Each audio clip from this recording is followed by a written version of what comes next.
قبل ما اكلمكم عن فيلم الحاسة السابعة، فاكرين فيلم سر طاقية الإخفاء؟ في الفيلم ده شفنا بطلنا عصفور قمر الدين وهو بيستعين بسلاح سحري اسمه طاقية الإخفاء. ومن ساعة عصفور ما بيلاقي الطاقية دي حياته بتتغير تماما. عصفور بينجح في شغله وبيحقق حلمه في الوصول للشهرة والمجد. فكرة استخدام سلاح سحري عشان البطل يحقق بيه مراده شفناها قبل كده في فيلم علاء الدين، لما علاء دعك المصباح وطلع له الجني وطلب منه 3 أمنيات عشان ينول إعجاب الأميرة ياسمين. ودي كانت نفس الفكرة اللي بنى عليها أحمد مكي تحفته الفنية الحاسة السابعة. طب هو الفيلم ده أصلا بدأ منين وكانت إيه حكايته؟ تعال أقولك. الحكاية بدأت تحديدا في سنة 2003، وفي الوقت ده كان ميكي بيحضر لمشروع تخرجه من المعهد. وفي السنة دي ميكي عصر دماغه عشان يعمل فيلم حلو، وفي النهاية وصل لفكرة الحاسة السابعة. والحمد لله الفيلم كان حلو جدا، وقدر أحمد مكي إنه ياخد امتياز في مشروع تخرجه. لكن ميكي ما بيكتفيش بالنجاح ده وبيكون جواه حلم أكبر. ميكي كان نفسه يعرض الحاسة السابعة على شاشة السينما، وفي سنة 2005 قدر أحمد مكي إنه يحقق الحلم ده. في الوقت ده كانت السينما المصرية ما بتقدمش أي أفلام فيها فانتازيا واقعية زي الحاسة السابعة.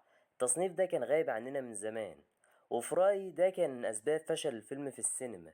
الجمهور ما تعودش على النوعية دي من الأفلام في السينما المصرية.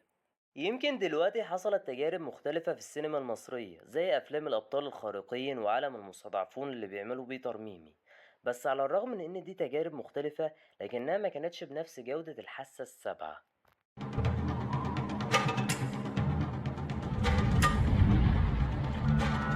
الكتابة في الحاسة السابعة كانت عالية جدا. خليني أبدأ معاكم كده بمشهد البداية. الافتتاحية هي عنصر الجذب والنجاح في أي عمل فني. تخيل مثلا معايا إنك بتقرا رواية، ولو شدتك الصفحة الأولى أكيد هتكمل قرايتها وهتخلصها في قعدة. نفس الحكاية في السينما، لو عجبتك افتتاحية فيلم أكيد هتكمله ومش هتخرج من السينما، على عكس فيلم تاني ما قدملكش أي عنصر جذب في الافتتاحية بتاعته.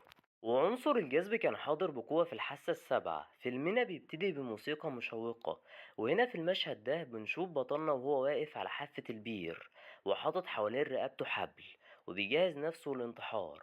لكن فجأة بطلنا بيتراجع عن فكرة الانتحار لما بيسمع أغنية الحياة حلوة بس نفهمها، لكنه لما بيفتكر فشله بيصمم تاني على الانتحار. وهنا بينقطع الحبل وبيلاقي يحيى نفسه في مكان غريب. بس لما وقعت هنا قلت تجرب السحر. انا وهنا يحيى بيقابل المشعوذ وبيحكيله ايه اللي خلاه يوصل للانتحار. وبنعرف عن بطلنا انه مهووس بلعبة الكونج فو، اللعبة المنسية في مصر اللي ملهاش اي جمهور. وده اللي يحيى حس بيه لما اخد بطولة الجمهورية. وهنا يحيى اكتشف الحقيقة المرة. وعشان يحيى يحقق ذاته بيحاول انه يحقق هدف اصعب من بطولة الجمهورية. والهدف الصعب ده بيكون فومان شي، بطل الصين في الكونج فو. ولما بيقرر يحيى انه يتحدى بطل الصين في الكونج فو، الكل بيقلل منه وبيستهزئوا بيه عشان مصري وفومانشي صيني. عقدة الخواجة بقى وانتوا عارفين. يا عم ده صيني صيني، انت مصري فعمرك ما هتبقى زيه. افهم بقى يا عم الحلو. هنا بيقرر المشعوذ انه يساعد يحيى بطريقته ويديله قوة غريبة تخليه يقرا الافكار.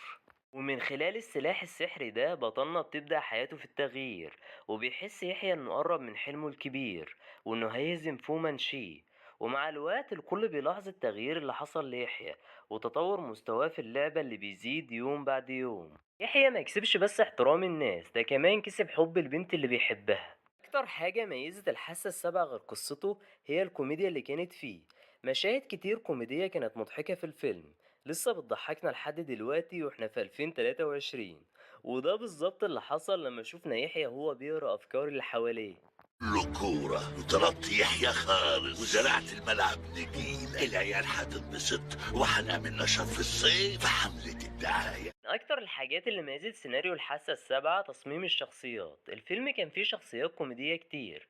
عندنا مثلا دودة، اللي انا اصلا معرفش اسمه الحقيقي في الفيلم لحد النهاردة. دودة هو الشخص المثالي للتنمر، اللي دايما زمايله بيتنمروا عليه وبيضايقوه. يمكن ده بسبب شكله الهزيل وضعفه، ويمكن كمان عشان دودة كان مختلف عنهم. وده اللي ظهر لينا لما دودة اختار انه يلعب كونج فو وما يختارش لعبة الكورة زي باقي زمايله اللي اختاروها.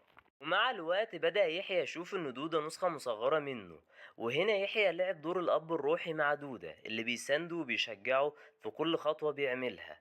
وده كان نفس الدور اللي لعبه معاه جده لما شاف شغف يحيى برياضة الكونج فو من صغره، فبيقرر إنه يوديه للنادي عشان يتعلم الكونج فو.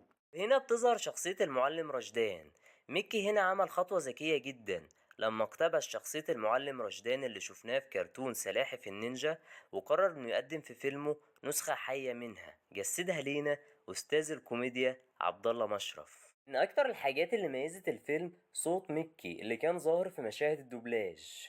بيقولوا إن الخوف هو العدو الحقيقي للبني آدم، وده اللي حس بيه يحيى لما كان عارف إنه هيلاعب فومانشي. لكن كل ده اتغير لما سمع يحيى قصة قطز مع التتار وإزاي هزمهم بقوته وشجاعته. وعمل اللي يقدر عليه وتوكل على الله وحارب هو واثق من نفسه، فانتصر.